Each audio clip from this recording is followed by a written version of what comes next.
एकादशी का जन्म मार्गशीर्ष कृष्ण पक्ष की 11 को हुआ, जिसको हम एकादशी के नाम से जानते हैं। अब हम कथा की तरफ आगे बढ़ते हैं कि मार्गशीर्ष मास की कृष्ण पक्ष की एकादशी की कथा क्या है। नैमिषारण्य आश्रम में हजारों ऋषियों को उपदेश देते हुए सूत जी बोले, भगवान श्री कृष्ण ने अर्जुन को जिस 11 का व्रत करने का उपदेश दिया था, वह कथा मैं तुम्हें सुनाना चाहता हूँ। ध्यान पूर्वक सुनो। भगवान श्री कृष्ण से 11 के व्रत का महत्व सुनकर अर्जुन ने कहा कि हे भगवान, मैं भी एकादशी का व्रत करना चाहता हूँ, इसलिए इसके करने की सारी विधि कृपा करके मुझे बताएं। अर्जुन के वचन सुनकर भगवान श्री कृष्ण ने कहा कि जो एकादशी का व्रत करना चाहे उसे मार्गशीर्ष की एकादशी से व्रत शुरू करना चाहिए।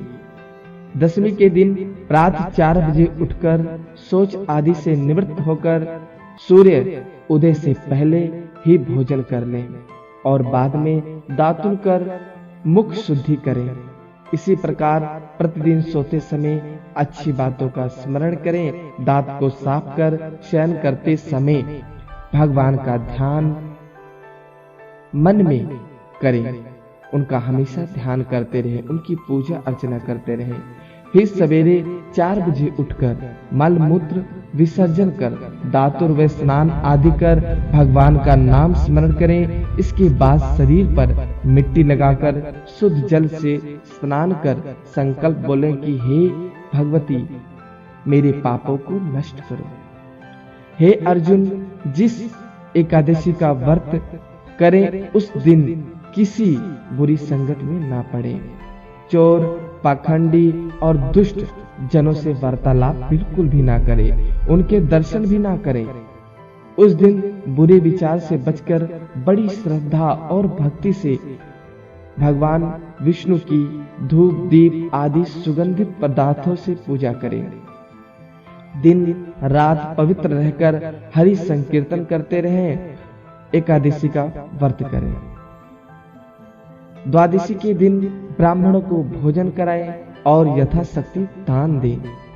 इस प्रकार ऊपर का नियम पालन करते हुए जो एकादशी का व्रत करता है उसे अनंत काल के लिए स्वर्ग की प्राप्ति होती है। हे अर्जुन, भगवान विष्णु के दर्शन करने तथा गौदान देने आदि शुभ कर्मों से जो फल मिलता है उससे भी अधिक फल इस व्रत को करने से मिलता है। हजारों यज्ञ तप आदि को छोड़कर एकादशी का व्रत पालन करना चाहिए, जिससे काल का डर छूटकर संसार के सुखों के साथ स्वर्ग का भी सुख मिलता है। हे अर्जुन, बिना कुछ खोए बुराई से दूर रहकर एकादशी का व्रत करने वाला इस संसार में अनंत सुखों को भोगता है और स्वर्ग को जाता है। अर्जुन बोले, हे भगवान, आपकी बातों को सुनकर मुझे संदेह हो गया है, क्योंकि एकादशी का व्रत करने वालों को भी मैंने दुखी देखा है। सो इसका कारण बताएं और मेरे संदेह को दूर कीजिए। भगवान श्री कृष्ण बोले कि व्रत उपवास करने से शरीर निरोग रहता है। व्रत उपवास करने वाले को कभी दवा लेने की जरूरत नहीं होती। इन व्रतों में एकादशी का व्रत ही सबसे श्रेष्ठ है। दूसरे व्रतों से लाभ यह है कि बहुत सा अन्न धन मिल जाता है, तो बहुत काल तक उसे हम प्रयोग में ले सकते हैं। धन दीन दुखियों की सेवा में लगाते हैं। इससे व्रत उपवास करने वाले को सुख प्राप्त होता है। इतनी कथा कहने के बाद भगवान श्री कृष्ण बोले कि हे अर्जुन, ध्यान से सुनो, मैं तुम्हें एकादशी व्रत का असली सार सुनाता हूँ।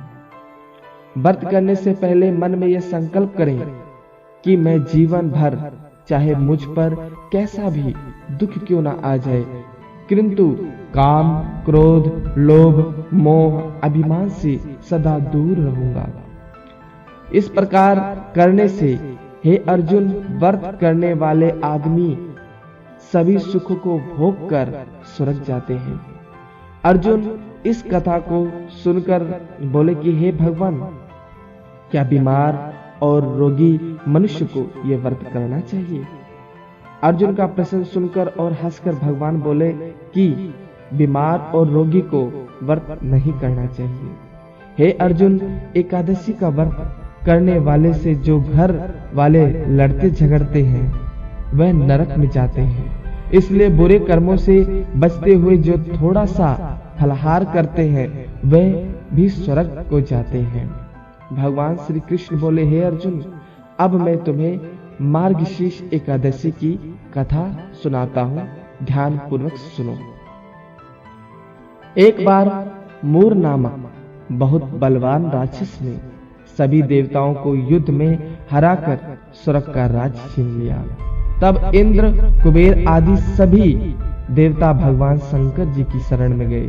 शंकर जी की शरण में जाकर बोले कि मूर राक्षस ने हमें हराकर स्वर्ग का राज छीन लिया है। आप उसे मारकर स्वर्ग का राज हमें दिलाकर सुखी बनाएं। देवताओं के वचन सुनकर भगवान शंकर जी ने कहा कि हे देवताओं, तुम इसी समय भगवान विष्णु जी के पास जाओ और उनसे प्रार्थना करो, जिससे वे मूर राक्षस को मारकर तुम्हारा राज्य तुम्हें दे देंगे। मैं अभी घोर तप कर रहा हूँ, इसलिए मैं तुम्हारी सहायता नहीं कर सकता। भगवान शंकर से निराश होकर सभी देवता क्षीर सागर में विष्णु भगवान जी के पास जाकर बोले कि हे भगवान, हमारी रक्षा कीजिए। हमें मूर नामक राक्षस ने हराकर हमारा राज्य छीन लिया है। आप उसका विनाश करके हमारा राज्य हमें वापस दिलाएं। देवताओं के दीन वचन सुनकर भगवान विष्णु बोले, देवताओं, मैं उस राक्षस को मार के अवश्य तुम्हारा स्वर्ग का राज्य तुम्हें दिलवाऊंगा। इस प्रकार कथा सुनाते हुए भगवान श्री कृष्ण ने अर्जुन से कहा कि हे अर्जुन, भगवान विष्णु और मूर राक्षस के बीच में घोर युद्ध हुआ। भगवान विष्णु ने विचारा, यदि एकादशी के दिन इस राक्षस को मारता हूं तो देवता लोग दुखी होते हैं। वह इसी विचार में मगन थे कि मूर राक्षस ने भगवान विष्णु पर भयंकर अस्त्र चलाए, जिनसे घबराकर भगवान कैलाश की तरफ भागे। मूर राक्षस भी पीछे पीछे भागता हुआ जा रहा था।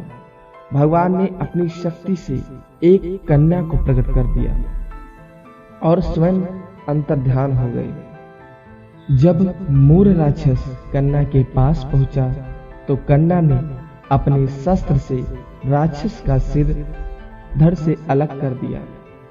राक्षस के मर जाने पर देवता लोग प्रसन्न हुए और उस देवी की अनेक रूप में स्तुतियां करने लगे। इसके बाद विष्णु भगवान ने प्रकट होकर देवी से कहा, हे देवी, आज से तुम्हारा नाम एकादशी होगा, क्योंकि तुमने मार्गशीर्ष एकादशी को प्रकट होकर मूर नामक राक्षस को मारा है। जो आदमी श्रद्धा और भक्ति से तुम्हारी पूजा करेगा वह संसार के सभी सुखों को भोगता हुआ अंत में विष्णु लोक को प्राप्त करेगा। यह कथा सुनाकर श्री कृष्ण बोले, हे अर्जुन, इस प्रकार जो आदमी एकादशी का व्रत करता है वह सभी दुखों से छूटकर सुख भोगते हुए अंत समय में स्वर्ग धाम को प्राप्त करता है।